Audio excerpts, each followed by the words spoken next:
The document was 2 pages. My name was at the bottom of page 2, on the signature line of a Q3 safety certification report I had never seen before in my life.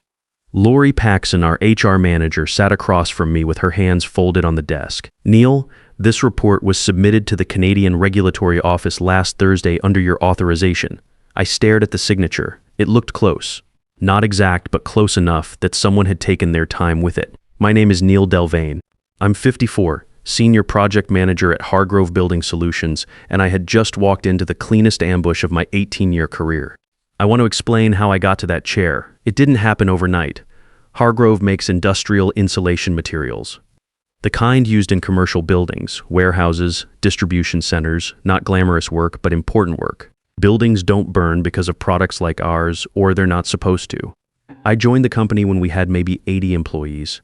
By the time this story starts, we were at 340. I built our project management division from 4 people to 35. I'm not saying that to impress anyone. I'm saying it because that history matters to what came next. When leadership announced we were expanding into Canada and Mexico, I expected to be involved. I didn't expect to lead it. The announcement came on a Tuesday morning in April. Ride Calloway, our CEO, made the call himself based on a project I'd run in 2019 that kept the company out of a significant lawsuit.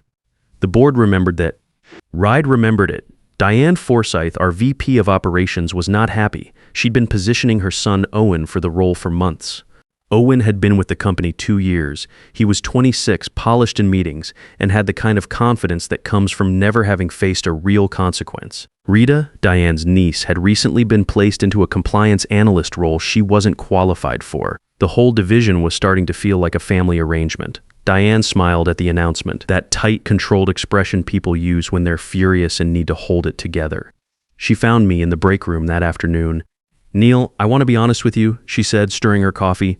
"Owen has relationships with our Canadian distribution contacts that took years to build. This project needs that foundation. I'm happy to work with him on the relationship side," I said. She looked at me for a moment. "Just don't complicate things with obstacles that don't need to be there." I didn't fully understand what she meant yet. A few weeks later, I did. Owen was assigned as project lead alongside me. In every meeting, he presented my analysis as team input. In every email chain, he positioned himself as the decision point. Diane would CC the right people at the right moments to reinforce the picture. It was subtle, coordinated, and it had clearly worked before. Sandra Obi, a senior analyst in the division, was part of that circle. She'd been with Diane for 4 years and knew exactly how the information flow worked, but the politics weren't even the real problem. About 6 weeks into the project, I was going through the product specs for the export line, the version of our insulation material going to Canadian and Mexican commercial builds. Something was off. The flame spread ratings didn't match our domestic product, not slightly off, significantly off. I pulled the lab reports. Our standard product meets ASTM E84, the North American benchmark for flame retardancy in commercial building materials. The export version didn't meet it, not even close. The formulation was cheaper to produce by about 22%, and it would fail a proper third-party inspection. I put together a summary and requested a meeting with Diane. She glanced at my documentation for maybe 45 seconds. "These are early-stage findings," she said.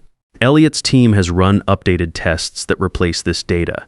Elliot Pruitt was her director of engineering. He confirmed exactly what she said with the confidence of a man who'd been told what to confirm. I went back that night and rebuilt the analysis from scratch using independent sources. The numbers didn't change. Our export product would fail Canadian and Mexican safety inspections under proper testing conditions. And buried in a budget subfolder, I found a spreadsheet that made me sit back in my chair for a long moment. It showed that the company had calculated the liability exposure threshold at $840 K. The point at which injury claims would start offsetting the savings from the cheaper materials. Below that number, the math said to proceed. Someone had turned human safety into a break-even calculation. I printed everything, deleted it from my downloads, drove home, sat at the kitchen table without saying anything for about an hour before Paula came in and found me there. "You look like you've been hit by something," she said.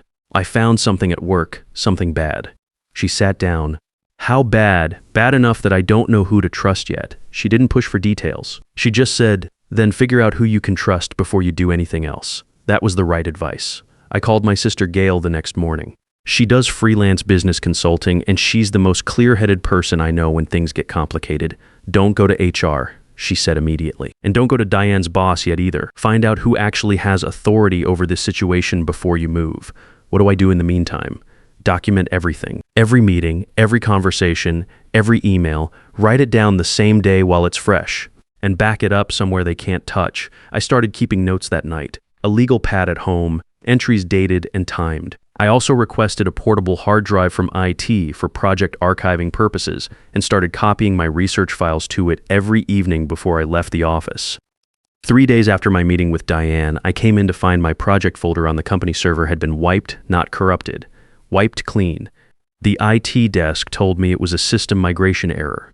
They were sorry for the inconvenience. I thanked them and went back to my desk. I still had everything on the drive at home. A few days after that, an email arrived at my personal address. No name, no domain I recognized, sent at 11:47 p.m. Smart men know when to stop digging. I sat with that for a while. Then I printed it, put it in a folder with the spreadsheet and the lab reports, and labeled the folder with the date. I had a strong feeling about who sent it. Elliot Pruitt had been the one to confirm Diane's story about the updated test results. He was also the one with access to the engineering files and the technical knowledge to understand exactly what I'd found. Diane was too careful to put her name near something like that. Elliot was the kind of person who thought a warning would be enough to make someone back down. It wasn't. I started paying closer attention to the people around me. Don Fielding worked in finance. He'd been at Hargrove for 11 years, ate lunch alone most days, never had much to say in group settings. I'd exchanged maybe a few dozen words with him in all that time. About 2 weeks after the files were wiped, he stopped by my desk one evening after most of the floor had cleared out. "You pulled those product certification files 3 separate times," he said quietly. He wasn't asking. I looked at him. "Are you telling me that as a warning or something else?" "Something else," he said. Don Fielding was Hargrove's internal compliance auditor. He didn't report to Diane or to Reed Calloway directly. He reported to the board of directors. He'd been monitoring irregularities in the safety testing budget for 14 months. The board had authorized the review after a routine audit flagged some unusual line items. They needed someone inside operations to independently locate and corroborate the core documentation. Someone with standing in the project who couldn't be dismissed as an outsider. When I opened that margin spreadsheet at 11:42 p.m. and spent 16 minutes reviewing it before printing, their access log captured it. "We've been waiting for someone inside to find that file," Don said. "Why not take what you already have to the board? Because what we had showed irregularities. What you found shows intent. That's a different conversation." He introduced me to Scott Renner from corporate legal the following week. Scott had a whistleblower protection agreement ready. I read it twice, asked 2 questions, and signed it. Scott also introduced me to Miles Harrow, our internal safety inspector. Miles was 61 and had maybe 3 years left before retirement. He'd flagged the export product specs through internal channels 5 months earlier and been told to revise his report to align with the updated testing data. He'd revised it, but he'd kept the original printed and stored off-site. Miles told me he wasn't going to leave this company with that on his record. He'd worked in industrial safety for 30 years. He knew what those materials could do in a building fire. He wanted to fix it before he walked out the door. Between Don's audit trail, Miles's original safety report, my documentation, and a third-party assessment from an independent engineering firm I'd hired out of pocket for $2,200, Scott said we had what we needed, but he wanted one more thing. "I want Diane to sign her name to the false data in front of people who matter," he said. Not just internal witnesses, outside parties with standing. The setup took 3 weeks. Hargrove had a major product demonstration already scheduled for a consortium of Canadian commercial contractors. 40 people in the room, including senior buyers representing projects with a combined value of around $14 million. Diane arranged for Owen to lead the presentation. No one told me directly, but I found out through the calendar invite that my name had been removed from the agenda. Scott made a quiet arrangement with one of the Canadian buyer groups. A technical representative from the ASTM certification body would attend as part of their delegation. The buyer's team would also come prepared with 4 specific questions about flame spread ratings in the export product line, questions I had helped draft. I knew all of this 3 weeks before the meeting. I told no one at Hargrove. The night before the demo, I sat at the kitchen table and went through my folder one more time, the printed spreadsheet, the original lab reports, the anonymous email, Miles's first safety assessment, the independent engineering review, the signed protection agreement. Paula came in around 10 p.m. and saw it all laid out. "Tomorrow," she said. "Tomorrow." She didn't say anything else. She put her hand on my shoulder for a second, then went to bed. That was enough. The morning of the demo, I got to the office early. I made coffee, sat at my desk, and answered 3 routine emails. Around 8:15, Lori Paxson from HR stopped by and asked if I had a few minutes. I said sure. That was when she slid the Q3 certification report across the desk with my signature on it. I looked at it carefully. Whoever did it had practiced. The loop on the D was almost right. The way the L and the V connected was close, but I'd been signing my name for 54 years and I knew what it looked like. I've never seen this document before, I said. That signature is not mine. Lori folded her hands. Neil, 3 people in engineering have confirmed this report was submitted under your authorization. Then one of those 3 people forged it, I said. Or they were told to say that by someone who did. She started to respond, and that was when the door opened. Ride Calloway walked in, which was not something that happened in routine HR meetings. He took the chair beside me, not the one behind the desk. Lori, he said, I need a few minutes with Neil before we continue. She left? Reed closed the door. Scott Renner briefed me this morning, he said. The full picture. I want you to know I've seen everything Don put together. He paused. I owe you an apology for how long this took. I didn't say anything right away. 18 years is a long time to work somewhere. Hearing the CEO say that in a quiet room hit differently than I expected. The demo is at 10, I said. I know Scott and Don are already set up. I want you in the room, just not at the front of it, I nodded. That was exactly where I wanted to be. The conference room held about 50 people. By 90:55, it was nearly full. The Canadian contractor group came in as a delegation, 8 people from 3 firms, and with them was a man introduced to the room simply as a technical advisor to the lead buyer. He had a notebook and a calm expression. I recognized the ASTM certification body logo on his pen. Owen stood at the front in a jacket and tie, presentation loaded, looking comfortable. Diane was in the second row with Elliot beside her. Sandra Obi sat near the back. I took a spot along the side wall, close to the door, with a clear line of sight to the screen. Owen opened well. He knew the slides. He had the market projections memorized, and he walked through the product overview with the kind of confidence that reads well in a room. Diane had coached him, and it showed. For about 15 minutes, everything looked exactly the way she'd planned it. Then the questions started. The lead buyer's technical contact, a woman named Patricia from a Calgary-based construction group, raised her hand. Can you walk us through the ASTM E84 compliance data for the export formulation specifically?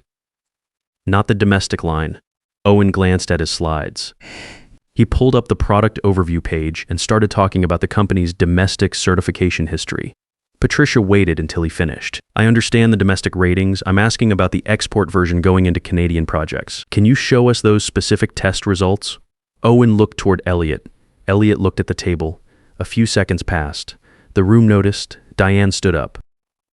Let me add some context here. She moved to the front, took the remote from Owen, and pulled up a slide showing certification documentation. Our export line has been developed to meet all applicable standards across North American markets, she said. As you can see from this compliance summary, all benchmarks are on track. The ASTM technical advisor raised his hand. His voice was polite and entirely even. Is this your current certification documentation for the Canadian market product line, the export formulation specifically? Diane looked at the slide. Yes. This represents our current compliance status, and this is the formulation that would be used in the builds your team is proposing to our clients? That's correct.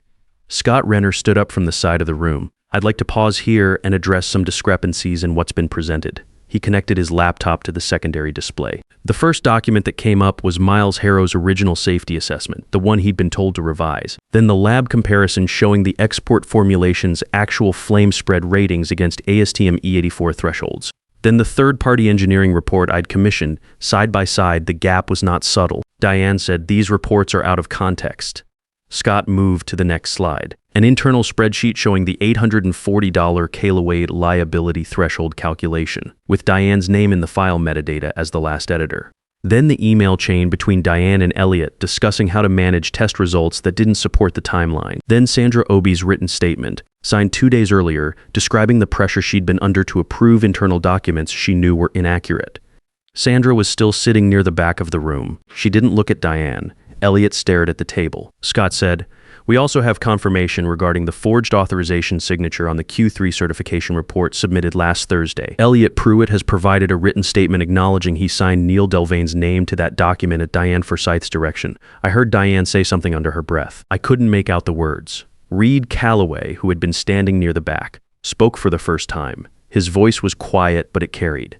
Diane, Owen, Elliot, please wait outside. Nobody moved for a second. Then Elliot pushed back his chair and stood. Owen followed. Diane walked out last. She passed within 10 feet of where I was standing against the wall. I was reading through Miles's original safety report.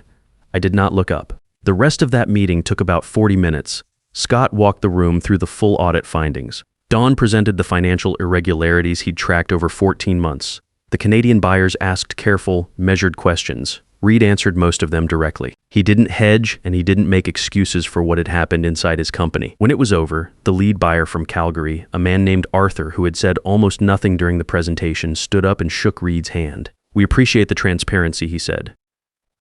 "That's not nothing." I thought about that line for a long time afterward. Reed pulled me aside before I left the building that afternoon. "I want to meet tomorrow morning, you, me, Nolan Fitch, and Scott." Nolan was the board chairman. I said I'd be there. The meeting lasted about an hour. They offered me the position of Director of Compliance and Product Safety, a new role reporting directly to the board.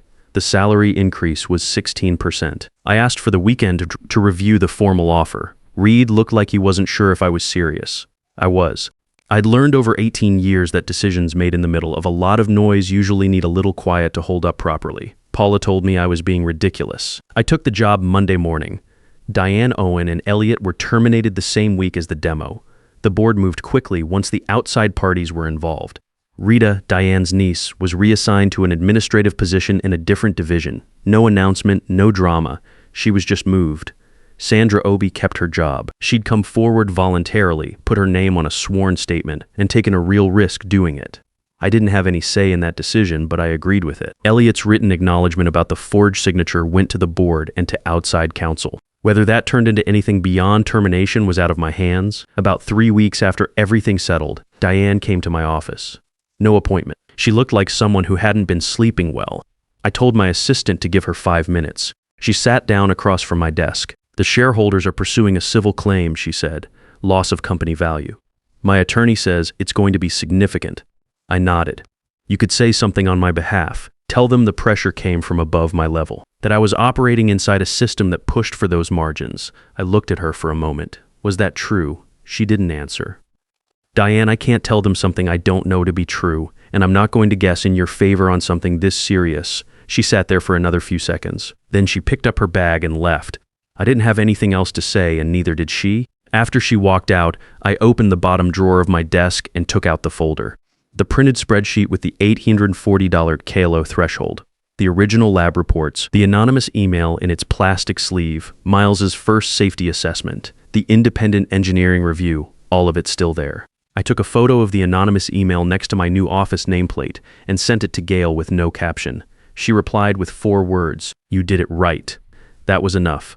6 months later, the Hargrove export line entered the Canadian market with full ASTM E84 certification. Highest flame retardancy rating in our product category that year. The 2.1 MyNIRM, the cheaper formulation would have saved, ended up costing the company significantly more in legal fees, restructuring, and delayed contracts. The math that had looked so clean on that spreadsheet turned out to be wrong in every direction that mattered. Miles Harrow retired in November. Before he left, I made sure his final performance review reflected what he actually did, not the version of events that Diane's team had tried to write. He thanked me in the parking lot on his last day. We shook hands and that was it. Sometimes that's all there is and it's enough. Don Fielding still eats lunch alone. I've stopped wondering if that's something I should fix. In my first quarter as director, I set up an anonymous internal reporting channel for safety and compliance concerns. Any employee, any level, any division. Reports go directly to an independent auditor outside the company. No manager in the chain. No VP filter. No version of what happened to Miles happening again on my watch. I also hired a third-party firm to do a full review of every product line we export. It cost $180,000 and took 4 months. Reed approved it without hesitation. Some things you just have to pay for. I still have that folder in my desk drawer. I don't know exactly why I keep it. Maybe because it's a reminder that the work matters, that what goes into a building stays there for decades. And the people inside those buildings don't get a vote on what materials were used or what corners got cut to protect someone's margin calculation. 18 years taught me a lot of things. The most important one is probably this: doing the job right is not the same as doing it quietly. Sometimes you have to hold the line out loud in a room full of people.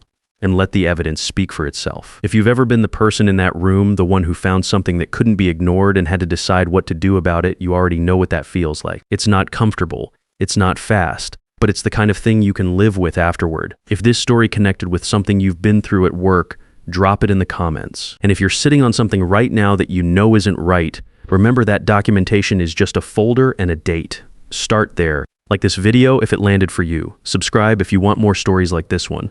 The people who did the right thing don't always get the credit they deserve. This channel is for them.